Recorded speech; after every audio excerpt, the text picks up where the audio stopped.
Today, I'm diving into something so powerful: how to program your conscious mind to work with your subconscious mind. If you've been feeling stuck, repeating the same patterns, or just struggling to manifest what you want in your life, this is exactly what you need. Because unless these two minds are working together, it's like trying to row a boat with one paddle. You just keep going in circles. But when they align, that's when the magic happens. So, grab a notebook, your favorite drink, and whatever to write with, because I'm breaking this down into simple steps that you can start applying right now to rewire your mind for success, abundance, and alignment. Stay tuned.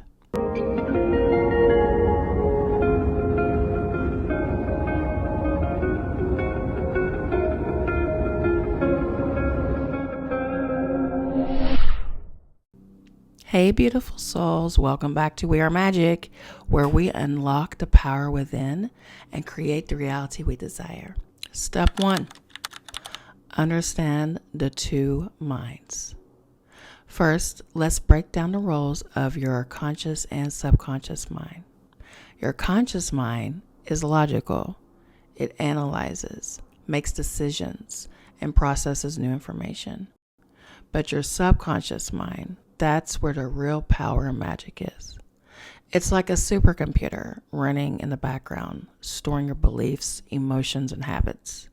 It controls 95% of your daily actions, meaning most of what you do is on autopilot, based on past programming.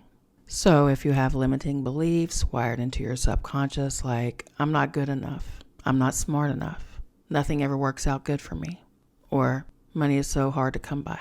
No matter how hard you consciously try, you'll keep hitting a wall. That's why we have to reprogram it. Step 2, identify limiting beliefs. The first step to reprogramming is identifying what's running in the background. Ask yourself, what beliefs are controlling my life right now? Look at your patterns in money, relationships, self-worth, and then ask yourself, what's the common theme? Because if you have always struggled financially, is it because you grew up hearing money doesn't grow on trees? If you keep attracting unavailable partners, do you believe deep down that love is painful? Becoming aware of these patterns is the key to changing them.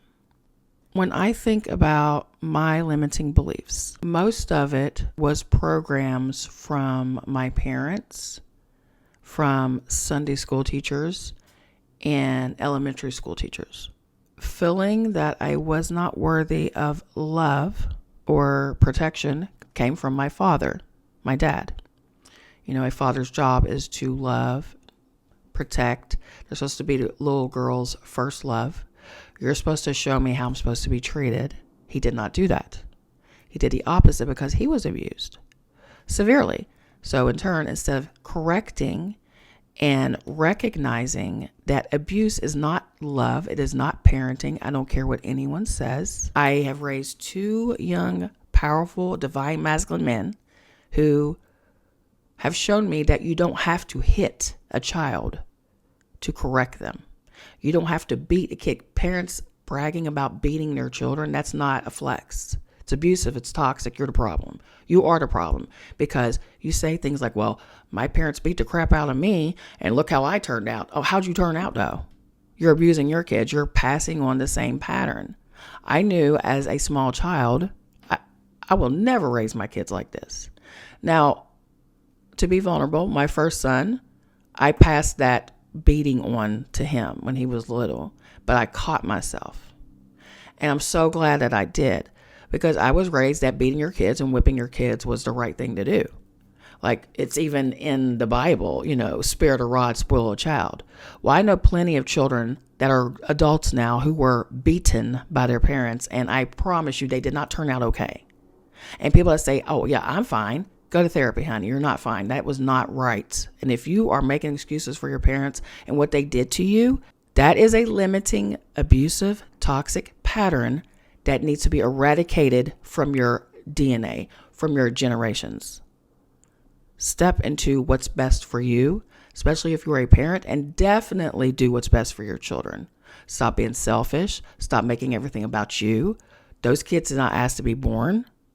And it is your only job is to love and protect them and to raise them into productive adults. That is your job. That is what you were commissioned to do. That's why you had the kids or kid. So yes, I am very guilty of it. I was a young mom, didn't know any better. Just listening to abusive adults tell me how to raise my son. And when I decided to do my own thing, I got pushback from everybody, and everyone told me that my kids were going to turn out a certain way, and come to find out they're the most respectful, loving. No, they're not perfect, but I called them perfect. They're perfect to me. But my boys take care of me. They pay things for me. They spoil me. They're giving me back what I gave them. And I didn't have a lot of money raising them. I still don't. That's going to change because it's limiting belief bullshit.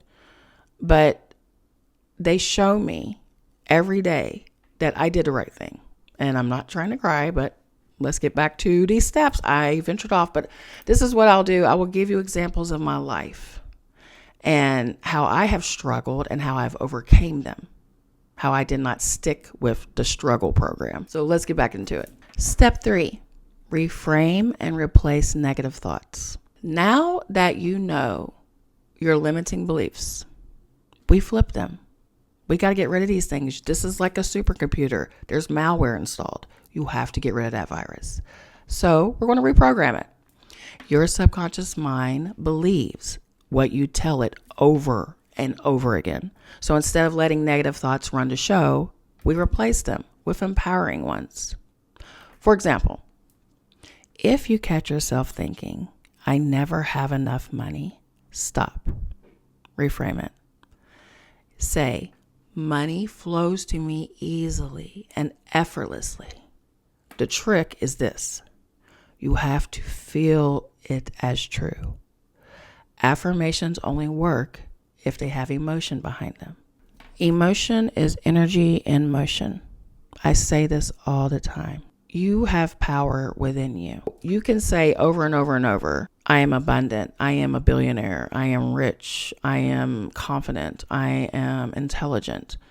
But if you do not believe it and you don't feel it, the subconscious mind is just going to, the subconscious mind only works with repetition and emotion.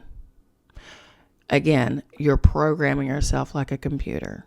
I want to really reinforce that. You have to look at yourself like a machine. There is this energy, which is you, operating this beautiful vessel that you call a body. And some of our bodies are broken. Some of our bodies are sick. Some of our bodies are missing things. But you are still alive and you're still fighting. So if you're going to stay here and fight to live, instead of surviving, why not thrive? No more surviving. We are only accepting thriving now. We've done all the hard work, and it's time for us to step into our power and into our highest potential. So we can also enjoy our life. We just didn't come here to suffer, guys. All right, let's get back to the steps. We're going to step 4 now. Use repetition and emotion. Repetition is how the subconscious learns. But emotion is what makes it stick. If you say, I am confident, but you don't feel it, your subconscious won't buy it. Instead, remember a time you did feel confident. Maybe when you nailed a presentation or received a compliment. Feel that moment as you affirm it. Step 5, visualize with sensory details.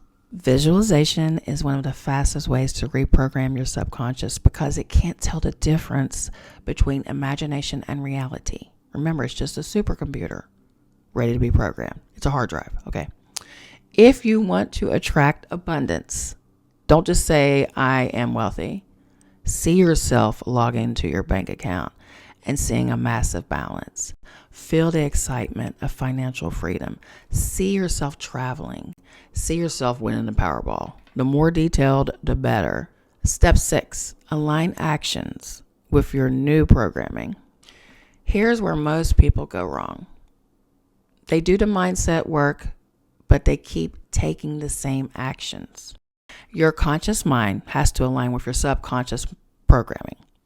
If you're telling yourself, I am abundant, but you're afraid to invest in yourself, your subconscious sees the contradiction. Align your actions with your new belief system. One way to do this is to take yourself out on a date or buy yourself something nice. What you want to do is when, let's say you're getting your nails done, or you're at the beauty salon, or you're getting your hair cut for the club this weekend, fellas. Let's say this is happening, and instead of feeling rushed or feeling like, oh, I got to hurry up, then I got to do this, be in the moment of that. Be in the moment of taking yourself to a restaurant and eating the food and not worrying about how expensive it is, or I can't afford this, or I can't do this. Step 7, create a daily reprogramming routine. Consistency is key. Make subconscious reprogramming part of your daily routine. So, morning affirmations, visualization, setting an intention. At night, subliminals, gratitude journaling, meditation. Throughout the day, catching negative thoughts and reframing them. This is how you are reprogramming your subconscious mind to work with your conscious mind. Step 8, trust the process and release resistance. Here is the most important part. Trust the process. The subconscious mind doesn't work on a schedule, Bookie. You might not see changes overnight, but that doesn't mean they aren't happening. If you are overanalyzing or worrying about when it will work, you're reinforcing the limiting belief that it hasn't happened yet. And you're creating a new limiting belief. Your job is to do the work, align with the belief, and let it unfold. All right, beautiful souls. That's it for today. I hope this helped you understand how to align your conscious and subconscious mind so you can step into your highest self. Let me know in the comments what's one belief you're working on reprogramming right now. By doing that, that's going to help someone else, because this is what we do. We help each other.